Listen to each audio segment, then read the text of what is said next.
So today we're starting Aristotle's Metaphysics. We're going to spend 2 days on it.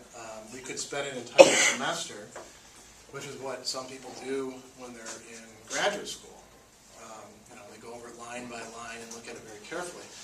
We're only looking at the first book, so you might think of this as we're peering our head around the corner of the door, listening to Aristotle and his students as they talk about some really fundamental but difficult to understand stuff. And I don't expect that anybody's going to immediately get this like that. I didn't myself immediately understand all of this the first, the second, the third, time that I read it. And I'm still finding more and more stuff in this as I go through it myself, which is why it's a classic work. Every time that you approach a classic work, you'll find a little bit more to contribute, a little bit more that you hadn't thought of before. So Aristotle starts off with this famous quote, usually translated, "All men desire to know." This is a classroom which is, about 3/4 women? Does that mean that you don't desire to know? Just men do? Aristotle actually had some kind of sexist views. He thought women were naturally inferior to men, and all sorts of stuff like that. But that was, in part his culture, and in part because of some strange commitments on his part that he didn't have to be stuck with. The word that we translate as men in older translations actually means human beings. It doesn't mean male. It means human beings. So all human beings desire to know. But then you can ask, well, what do they want to know? And why do they want to know? Do we all desire to know metaphysics? How many of you signed up for this Intro to Philosophy class because you wanted to study metaphysics? Nobody? Nobody said, well, I know it's a required course. Let's say it wasn't a required course. How many of you would have taken this course? 1, 2, yeah. We want to know other things. How many of you want to know things? You all do, right? Otherwise you wouldn't be in college. Because what is college about? Getting to know things. So what I'd like you to do, just for a couple minutes, I'd like you to get out a piece of paper, and I'm going to ask you a couple questions that I want you to write down some responses to. And these are all pretty simple. I don't think that they're going to require an awful lot of self-scrutiny or anything like that. The first one is, what do you want to study here? All of you are freshmen, so you haven't set a major yet, but I'm guessing that all of you have some general idea of something you might want to study. Some of you are probably here precisely to study this thing or that thing because Marist has a lot of pretty good programs. So all of you have some sort of idea. What's the one thing that you, right now, at this moment, are planning on majoring in here at Marist College? So that's the first thing to write down.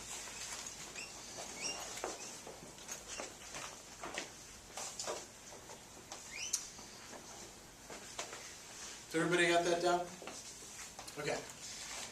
Now, I want you to imagine for the moment that you won the lottery. Or, somebody died and left you a huge estate or something like that. You are never going to have to work again in your life. Let's say you're actually going to stay here at Marist College. I imagine you all like it here, right? It's not bad. Food's good, I can tell you that, because I eat in your cafeteria compared to other places I've been. So you're independently wealthy, but you're going to stay in school. What would you study? Or maybe you wouldn't stay in the school. Maybe you'd go somewhere else. But let's say you were going to study something. What would you study? What field? This will take a little bit more thought, I think. Okay, I just have a question. You said, would we change what we're studying if we got all that money? You might, or you might not. So you're saying what we would want to study if we had? If you didn't have any worries about money or time or any of those sorts of things.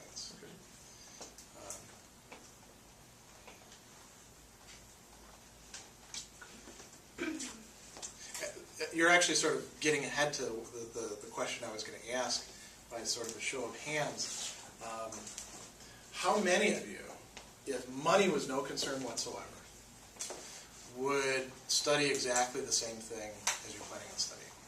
1, 2, 3, 4, 5, 6, 7, 8, 9, 10, 11, 12, 13, 14, 15, 16. 16 out of, there's about 24 people here, so that's about, 60%? That's unusual, actually.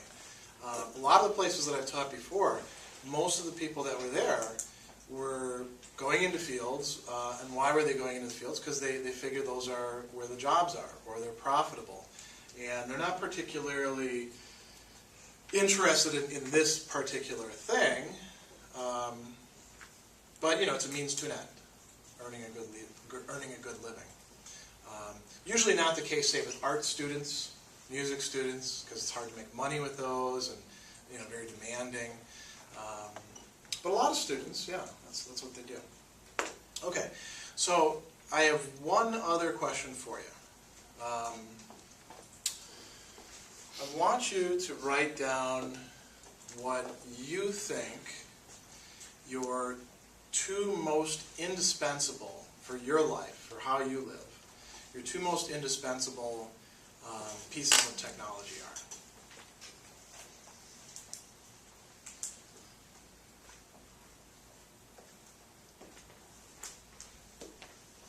Is that a pretty easy one for you to think of, or not? It's hard when you have to narrow things down, though, isn't it? That's why we don't say like the 5 top ones. That's easy to answer. And you don't say just the one, because then people concentrate. Okay, so the third question I'm going to ask you about later on. First question, let's start with that. What are you guys actually studying? You're doing criminal justice, I know, right? So I'll just abbreviate that. Communication. Okay. We talked about that after class. Communication. What are you studying? I'm undecided, but I might go for business or psychology. Okay. Business or psychology. Yeah. Biomed. What is it? Biomed. Biomed. How is that different than, is that like a combination of biology and medicine, or? They have a pre-med major here. So it's so that's biomed on a pre-health okay. track. So you're like on the medical track then, yeah. Graphic design. Graphic design, okay. Do you do that through an art department here, or do you do that through the fashion department? Art. It's visual media. Okay.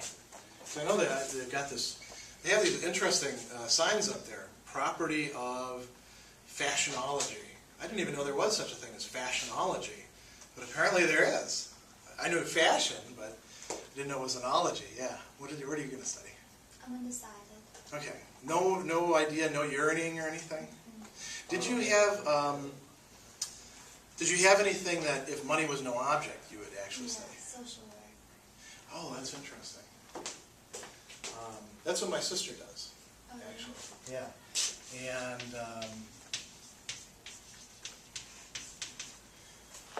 you don't make a lot of money in social work. That's one of the things I think holding people back. But there are some things that are very rewarding about it. Who else? What other? Yeah. Education. Yeah. Okay.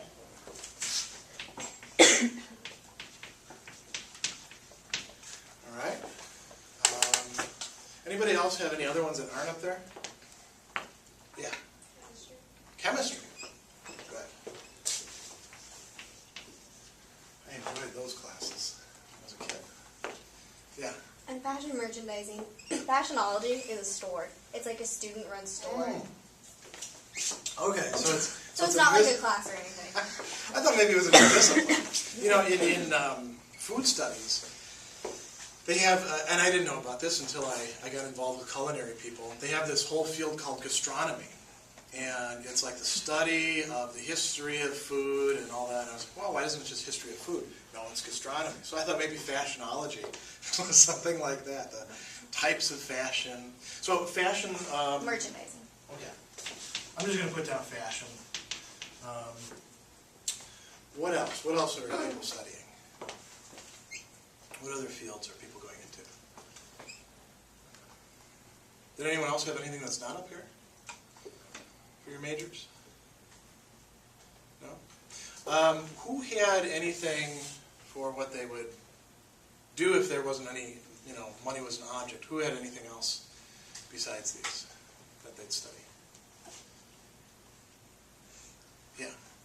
This is awful. I'd probably go to beauty school and do Oh. makeup and hair, but I Yeah. didn't want to stay where I was, and I wanted to move, so I wanted an actual major. What do we call it? There's a word. Cosmetology. That's right.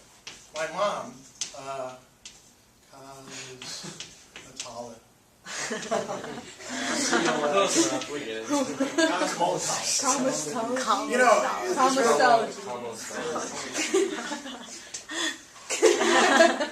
that's terrible.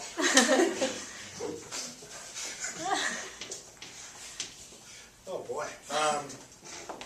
My mom used to be a secretary at a place called the School of Aesthetics and Cosmetology when I was in high school. And so I'd go there and I'd get free haircuts and all that sort of stuff. And she was always trying to get the girls to, she'd pay them a little extra to cut off as much hair as possible, because back then it was cool to have long hair. That's probably is it? That's an 8. Yeah. So I should know how to spell it. Another reason I should know how to spell it, it comes from a Greek word that actually means beauty and also the cosmos, right? Did anyone else have any other things they could pursue? Anyone be a musician or, yeah? I put math. Math, okay. That's something you would pursue if money wasn't an object? Okay. What else? Nobody had things like art or music or... Oh, no. I would switch to elementary ed. Okay, education. That's... What are you majoring or planning on I'm a majoring? bio major. I want to be a pediatrician. Okay. Yeah.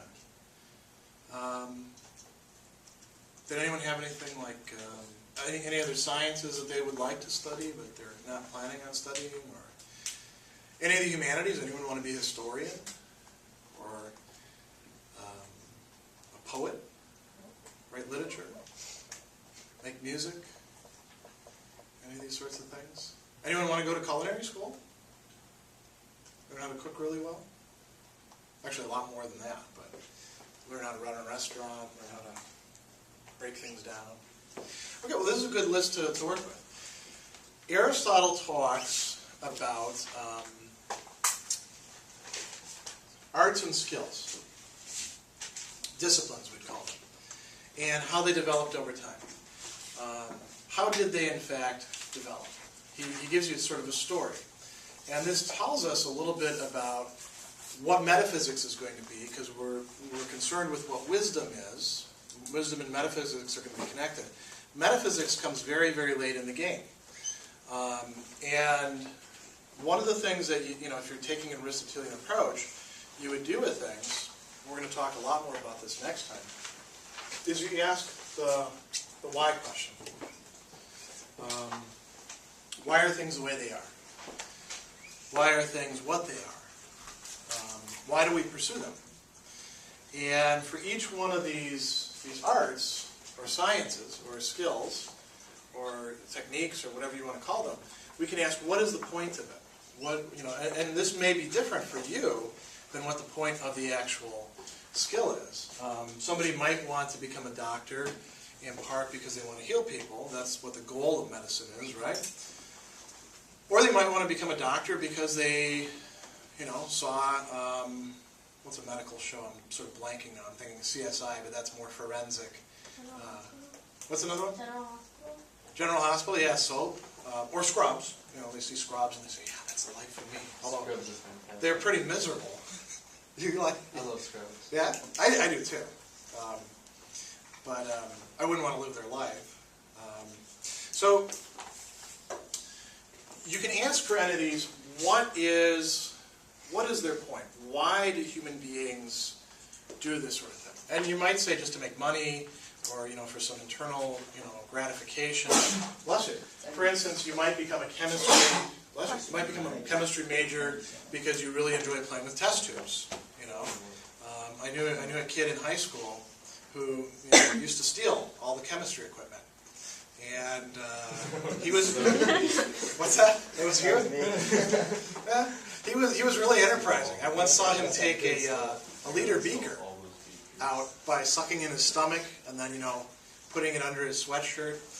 And, by the end of the semester, half the stuff was gone. Now, what he was doing with it, I don't know. He just seemed to like, I don't think he was cooking meth, because this is back before that. Meth became popular in the 90s. This is back in the 80s. If he was doing chemistry, he wasn't doing it for the reason that chemists actually do it, right? What do chemists actually get out of it? Why are we interested in chemistry? Well, it produces all sorts of great things for us, like pretty much everything in this room, including our bodies. They've all been modified by a lot of chemicals in one point or another.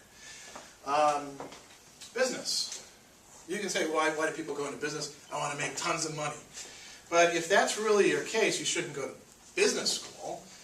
You should probably just start a business. Right? You got a better chance of making lots of money, unless you're going to be a big executive or something like that. Maybe it grooms you for that. But really, what is the point of a business? It's not just making money. Why do they give you that money? You have to give other people things in return. What do you have to give them? There's a catchphrase. Goods and services. And if you're not doing that, you won't stay in business. Or if your goods and services aren't very good compared to the competitors, you won't stay in business. Business school is about learning how to manage that sort of stuff well, or how to market it, or how to finance it. Communications. Why do people study communications? You can go into a lot of, communications and psychology. Those are two degrees that are very, very portable. Most of the people who get a psychology degree don't work in psychology. They work in some other field. Why is that? What does psychology and also in another way communications provide the person who studies it? Understanding of what? Reasoning or critical thinking? Well, maybe critical thinking. Reasoning, certainly. But something even more basic. What makes people tick? Yeah. Oh yeah, I was just saying how people think. Like a psychology degree would help you just understand people better. Exactly. So you might actually be a good person for business if you've got a psych degree and you've really studied the topic. It could have therapeutic purposes. You might be trying to heal somebody. Social work is related to psychology, in part because, what social work actually is getting people resources and helping them unscrew up their life, for the most part. When you have a social worker involved, it's usually because somebody's really screwed things up, or a whole bunch of people screwed things up. And, it helps to know how they did it, and why they did it, in order to fix it. What's the point of education?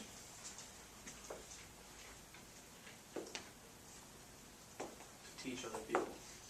Yeah. To teach other people.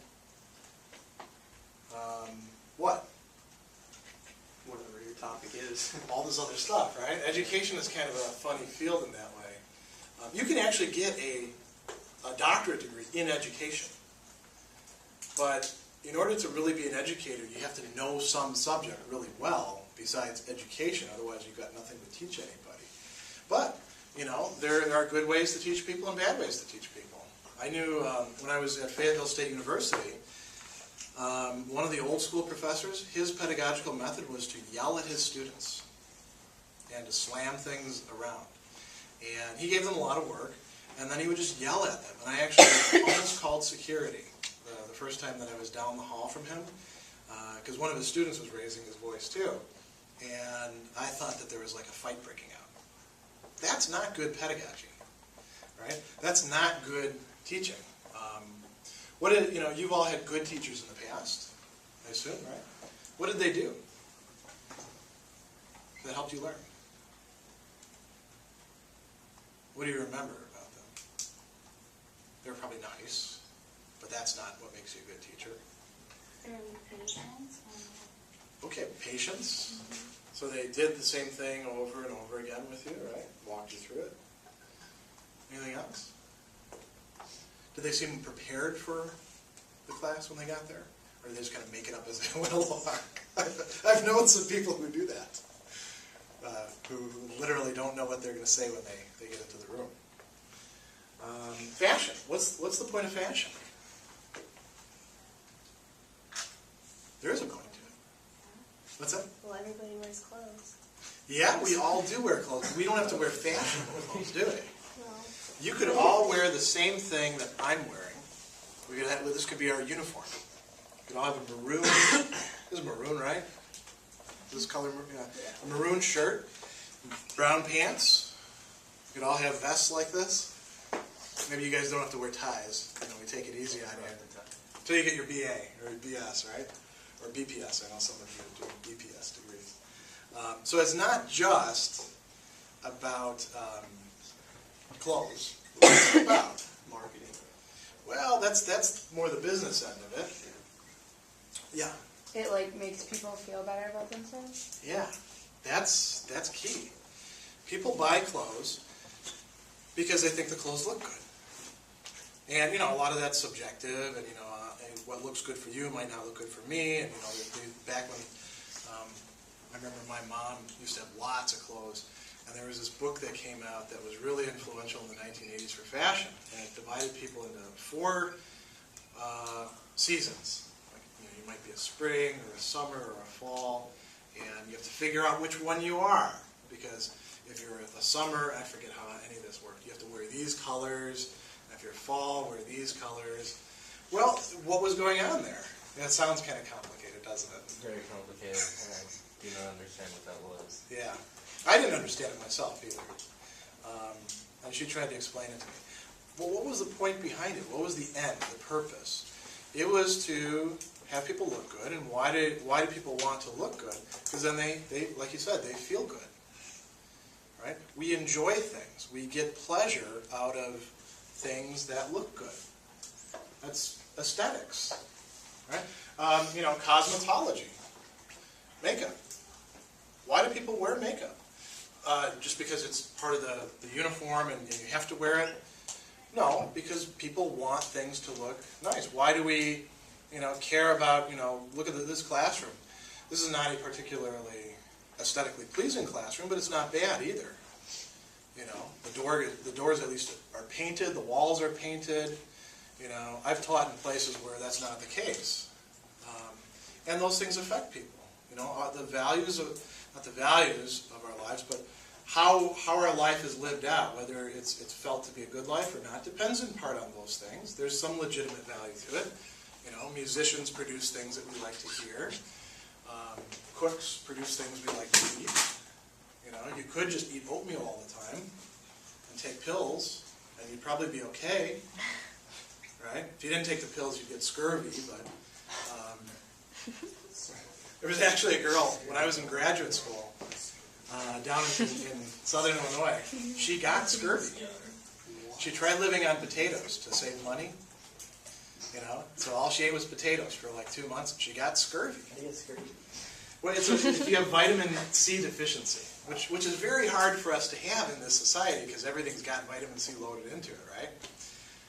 But, all you eat is potatoes, there's no vitamin C in potatoes. Last time I got screwed because they were so tired. They get it at sea because they didn't have any vitamin C to consume. So all of these things, all these arts, they all developed at one point in time to meet some need, to satisfy something. Education, 150 years ago, you couldn't specialize in education. Business, we have MBAs and we can actually get a PhD in business. Until recently, in Europe, you couldn't get an MBA because they felt that that's not something you can actually teach. You have to learn that on the job. Each one of these things developed as a discipline in time. And they didn't all develop at once. The world that we live in is the product of a lot of different things happening over and over and over again, and progress being made. That's what Aristotle's talking about in the first part of the Metaphysics. He talks about a couple different motives for why people developed arts or skills. And one of these, and you have to do this, is what he called the necessary, or the useful, right? Medicine is useful, keeps you alive. Most likely, for any given human population nowadays, if you didn't have modern medicine, half you would be dead by now.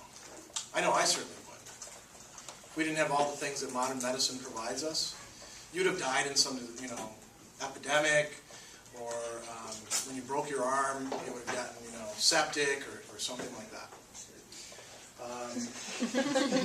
Well, you wouldn't get. Well, you might have died of scurvy and Parkinson's. You didn't know, right? Yeah. People were dying of scurvy just 200 years ago. What else are like absolutely necessary arts or skills? Making pottery. That's one of the first skills that develops. Agriculture. Nobody's, farming, then where are we going to get our food? What's the other alternative? Hunting, gathering. Any of you want to go out in the woods and look for berries and hunt squirrels? Sounds kind of romantic, when you read Walden and, Thoreau and stuff like that. But when you actually have to do it, it's not fun. Especially when you don't know what you're doing, There's actually a great book and movie, very controversial, called Into the Wild. Have any of you ever seen that? Oh, yeah. Yeah, I saw that recently. I'm thinking about writing something about it. Because my reaction was, God, that kid was irresponsible. And a lot of other people were like, oh yeah, he's this hero and all that. What are other necessary arts that we end up pursuing? Well, so we have food, agriculture, we have storing things, medicine. What else do we need? Architecture. Yeah, at least building houses, not architecture necessarily, and building the Washington Monument. Construction, I guess. Yeah, house building. Making clothing. Somebody had to actually figure out how to weave this stuff. It's either that or you're going to wear bark. Or animal skins. Some people do. Not like oak bark or stuff like that, but some people do wear bark. And then once we get past the necessary and the useful, and these things start to make our lives better, this is a sort of history of human progress, then we get to arts that give pleasure. Now it's no longer just a matter of having clothing, now it's a matter of having good-looking clothing. Now it's no longer a matter just of having food to eat, and learning how to cook it. If you put the meat on the fire, it's easier to digest. That's sort of necessary stuff. Now you start thinking about, how do I make this actually taste good? How do I please people? How do I do things that are pleasant? And those produce a lot of other good things, right? And that makes our lives better yet. And this is, again, the story of human progress. And those who can do this are more highly regarded, Aristotle says, than those who just supply the necessities or do things that are merely useful. They're seen as being closer to wisdom. Eventually, what all this offers us, to get through this, we have leisure. We're able to take it easy. We don't have to work as hard. We have surpluses. We have resources. Maybe not everybody in a society. As a matter of fact, in ancient societies, they were all slave societies. Just about every single society that developed past hunting gathering enslaved somebody. in one way or another. They may not have called them slaves, but most of them have that. And that was the way it was for quite a long time. And even when we had industrial society, did everybody, share equally in the benefits of it? No. And they still don't even completely today. Although things are pretty good here, historically speaking, compared to when you could have died of scurvy, right? Or,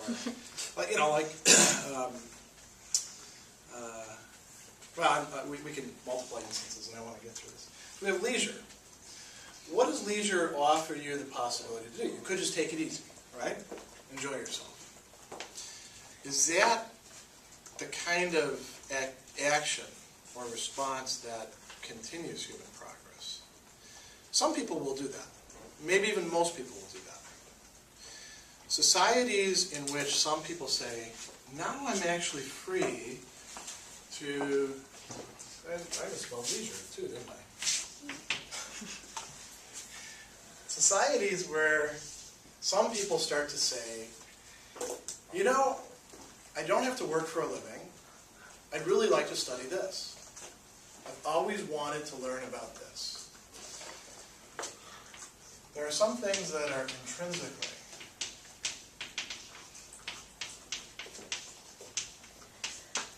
worth learning.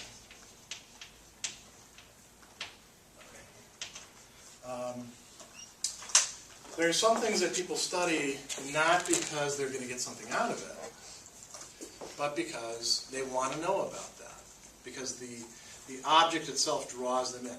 So if you actually do enjoy mathematics and you start making progress in that, I can understand that, because when I was an undergraduate, I was both a philosophy major and a math major, and I ended up going to graduate school for philosophy.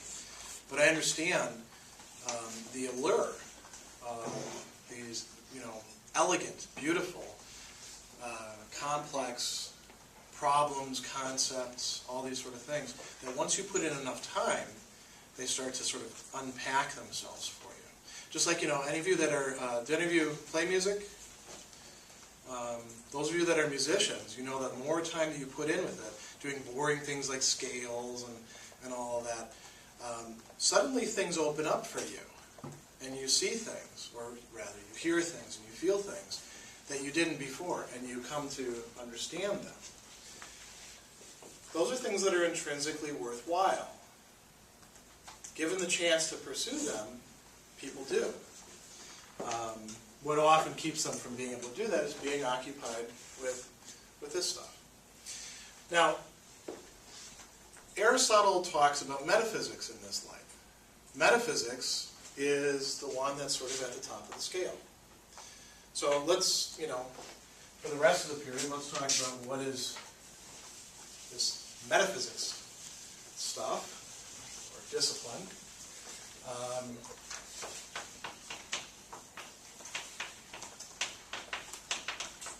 Now, in our society, like I pointed out in another lecture,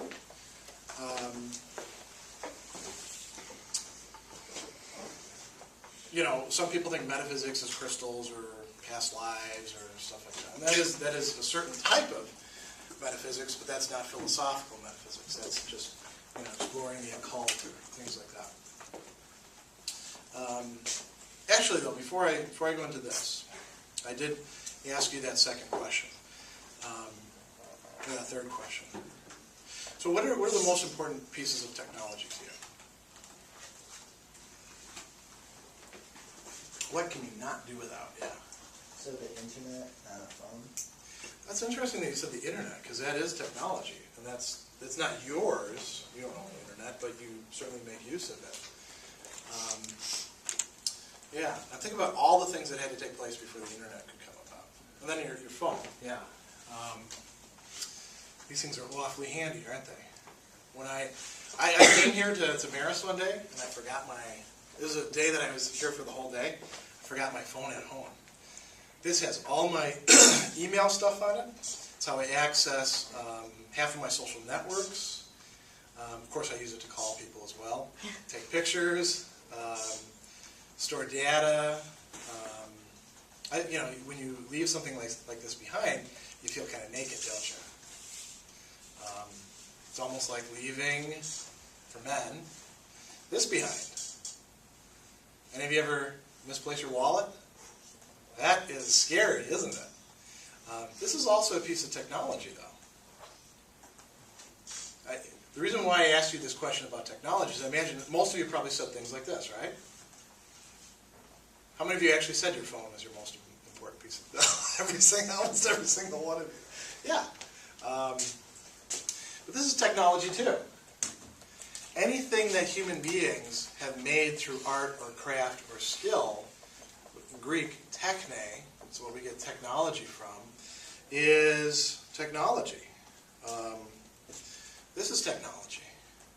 This is very complicated technology. It ties in with an entire network of things. Even this business card is technology. You have technology surrounding yourself. It's not just electronic devices. You're wearing technology. All of this stuff was produced through these massive supply chains. You know, this doesn't grow on trees, right? Or you don't find this in the wild. You have to, this is I think a cotton shirt. So somebody actually had to pick the cotton and then, get all the seeds out and then turn it into cloth, and then the cloth had to go to a factory where it was actually sewn, and then I had to come, through the supply chain over here where I could buy it in a store, and now I'm wearing it. This is all technology. You are constantly surrounded by technology that came from all of these arts. Now, with all of these arts, they all have a certain, or sciences, they all have a certain circumscribed thing that they're looking at. If you're looking at things from a business perspective, you're leaving some things out, right? You ignore certain things. If you're looking at things from a chemical perspective, you leave some things out.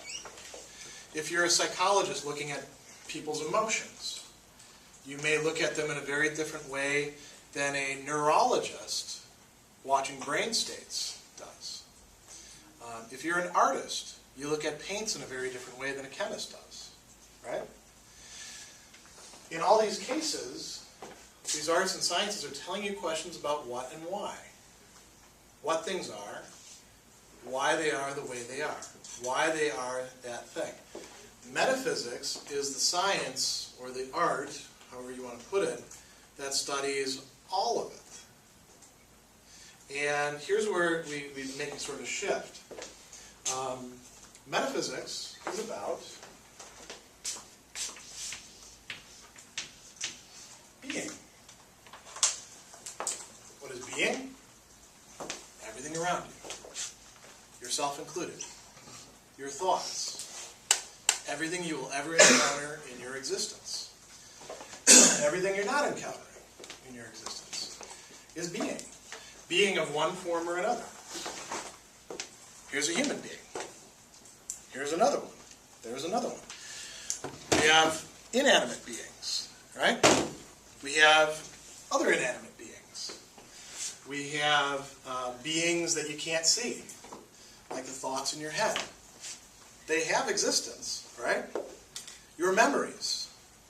Okay, you might, get very technical and say, well, my memories exist in my brain. My brain is a bunch of neurons. Okay, that's a kind of being.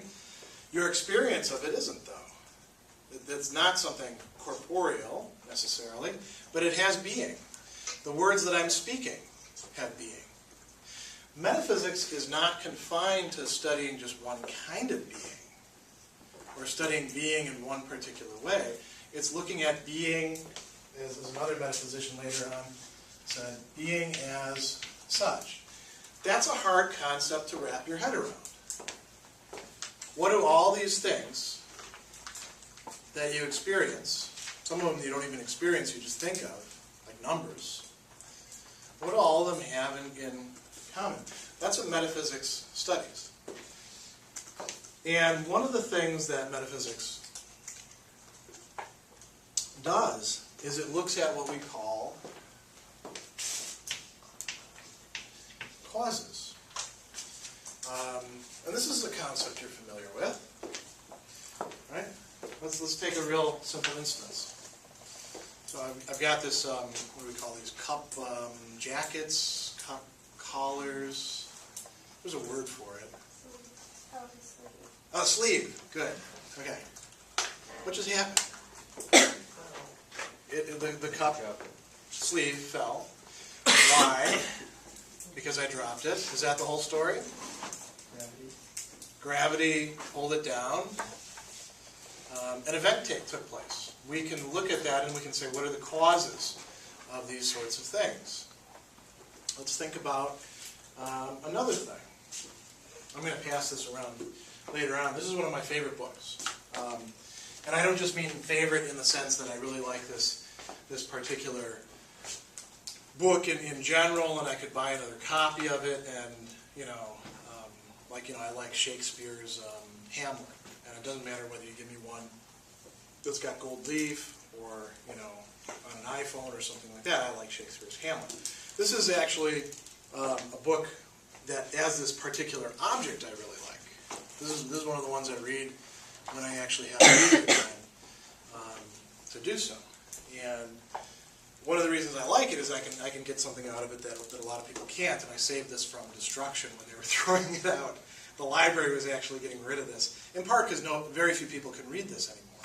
It's Grimm's Fairy Tales, and it's in German, and I'm going to pass it around. You can see it's in the old German script that most people don't read anymore because the Nazis kind of screwed that up for everyone. Right? The Nazis used this script, so after that they didn't teach German kids how to read it anymore, how to write it. It's called the Fraktur.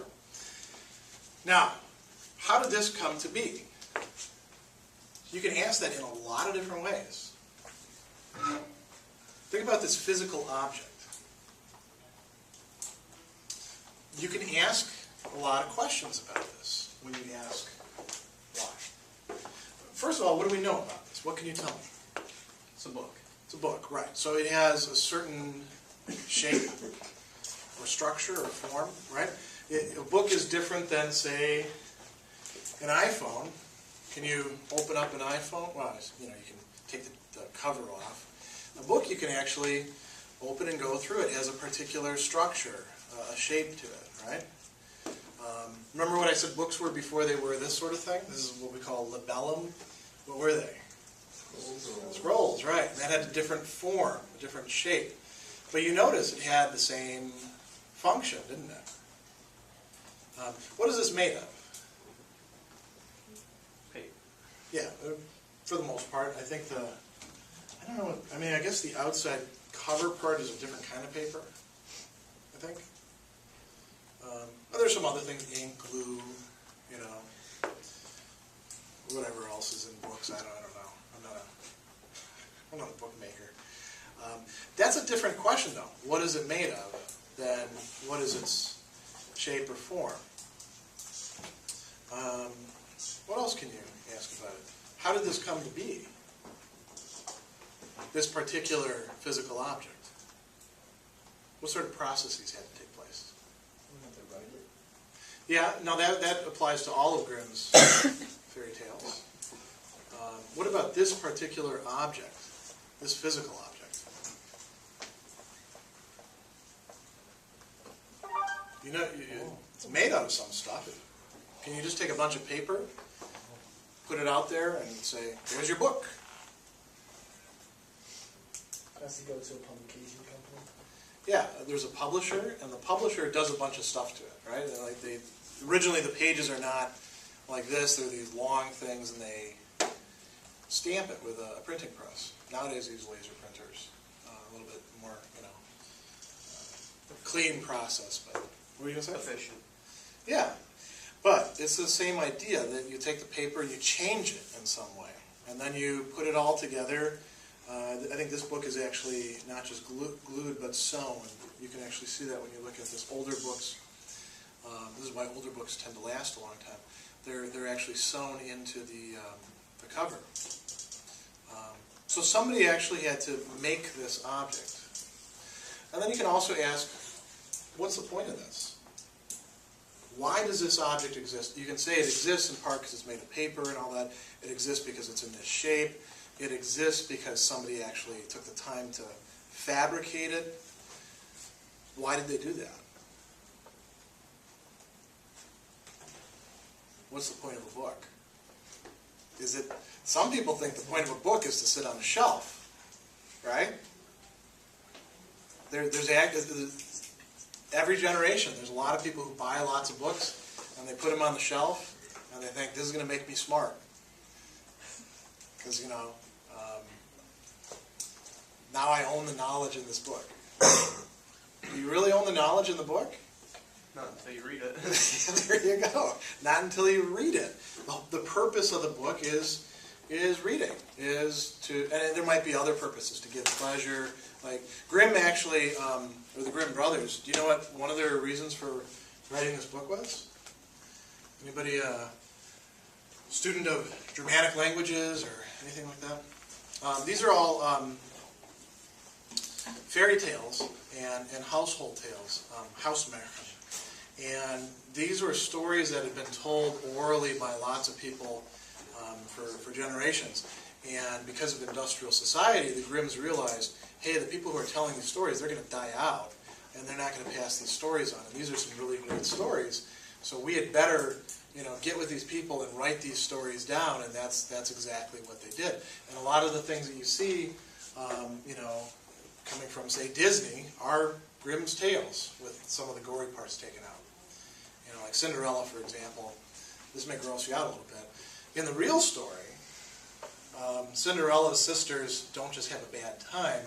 They actually, try to cut their heels off so they can fit into the glass slipper. Grimm's world is a lot bloodier than ours. It's nice.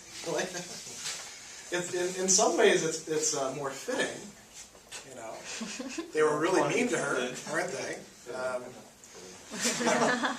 Grimm's world is a world of rough and ready justice, we might say.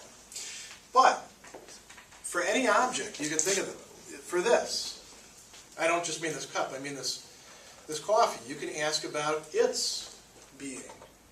You can ask about human beings. Do they have a purpose? You know what they're made of. You know how they come to be, right? Because you all had health class and they taught you sex ed, right? Even if you didn't have that, you heard it on the playground, I'm sure. Or mom or dad explained it. You know what the shape of human being is, what the form of human being is. You recognize it every day when you look in the mirror. If you quit recognizing it, you'll have an awful start. Is there a purpose to human beings? This is another question we can ask. We're not going to answer that one this week. We're going to answer that 2 weeks from now. So these causes, Aristotle talks about them in 4 ways, the 4 causes. And he's got special terms for these, and I would like you to learn these terms. And you're going to want to practice with this, to think about this a lot. And I created a handout that'll help you with this. There's, for any given thing, when you ask what it is, you're asking in part, what is its essence? What is its form? What is it that makes it what it is? So if I say human being, and I want you to point out a human being, all of you can do that really quickly, right? Point out any person in this class. What do they all have in common?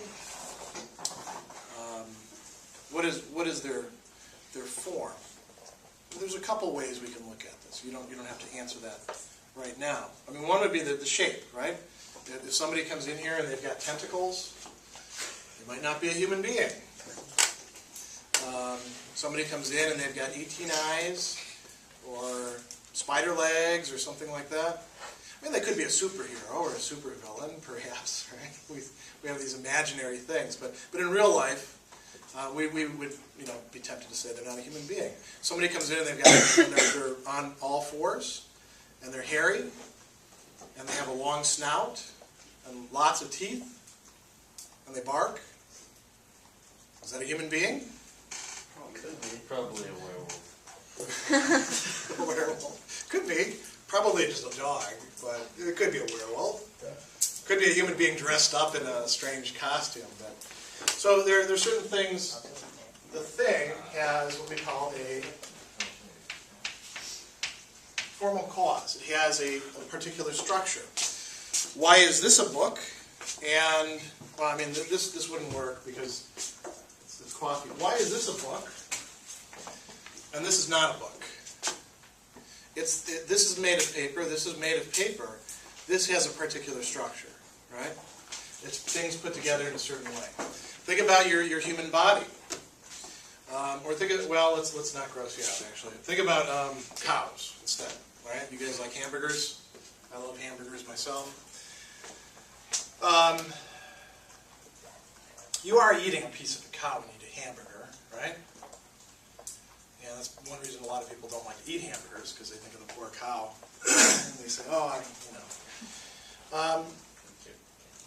what's that? So I don't care about the cow. I mean, I have to admit, I'm not a big animal rights person. I'm not a vegetarian. I like to eat. I like to eat things that, that lived at one time. So you take a cow. How does it become a hamburger? Well, you cut it into a bunch of pieces, and some of those we throw away or we give to the dogs. Like the bones, or actually cooks roast those to make those into soup. And then we take parts of the meat. And is the meat still the cow? Yeah, but the meat doesn't have the structure of the cow. The meat's just meat. Same thing with a dead person. Their corpse is no longer animate. It's lost something that made all those organs and bones and all that hold together. And it's not going to do anything pretty soon. You can talk about what things are made of, though.